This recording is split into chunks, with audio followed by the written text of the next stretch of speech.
The second critical technology is delivered by Reserve, a botanical blend of essential antioxidants featuring the profoundly important anti-aging ingredient resveratrol, which nutritional experts are now calling the anti-aging miracle of the century. Reserve gives you more energy, it increases your immunity, and it decreases the heart attack rate, and it has a whole list of benefits.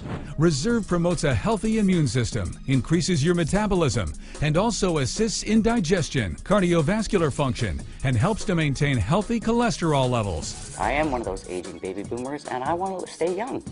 And when I saw the Reserve, I thought, young on the inside, young on the outside. These two mice are racing toward the elusive fountain of youth. So why is the one on the right moving so much faster? He's running on red wine, or more precisely, resveratrol, a natural compound found in red wine. And the man behind the mice is betting that molecule is the answer to aging. We believe these molecules are working by activating these very ancient genetic pathways that control the aging process. Exciting, he says, because the genes are activated by resveratrol. The mice who received it lived 30% longer than the mice who did not. Probably if you wanted enough resveratrol to have the health-giving effects, you'd have to have a couple of 100 glasses of wine. Per day? Per day. Other studies showed that among mice fed a high-fat diet, those given resveratrol didn't gain as much weight as those not given the drug. Sinclair believes that resveratrol actually changes the physiology of the mice. The proof, he says, is in the post-mortem.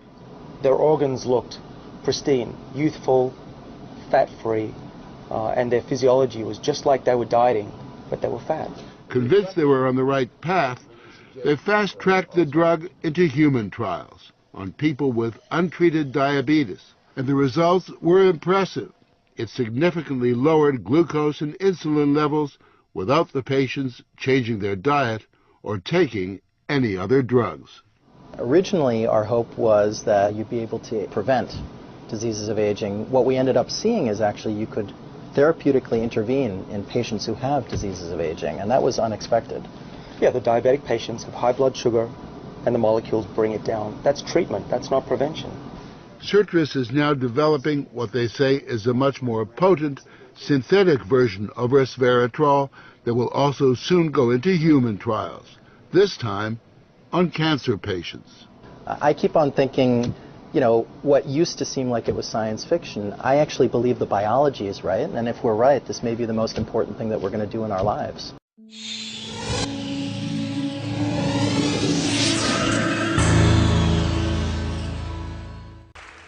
Good afternoon.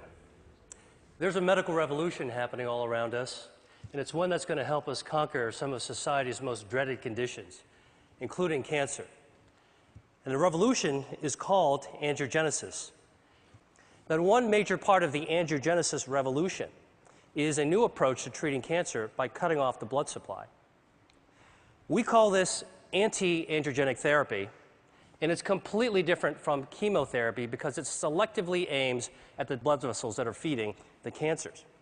So let me show you what happens when we put in an extract from red grapes. The active ingredient is resveratrol. It's also found in red wine. This inhibits abnormal angiogenesis by 60%.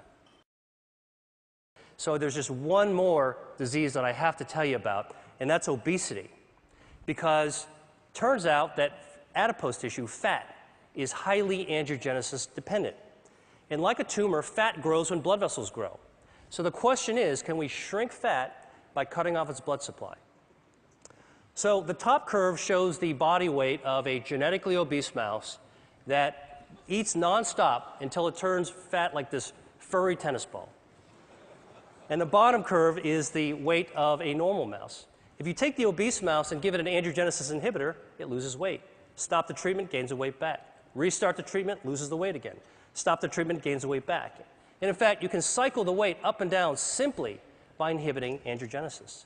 So this approach that we're taking for cancer prevention may also have an application for obesity.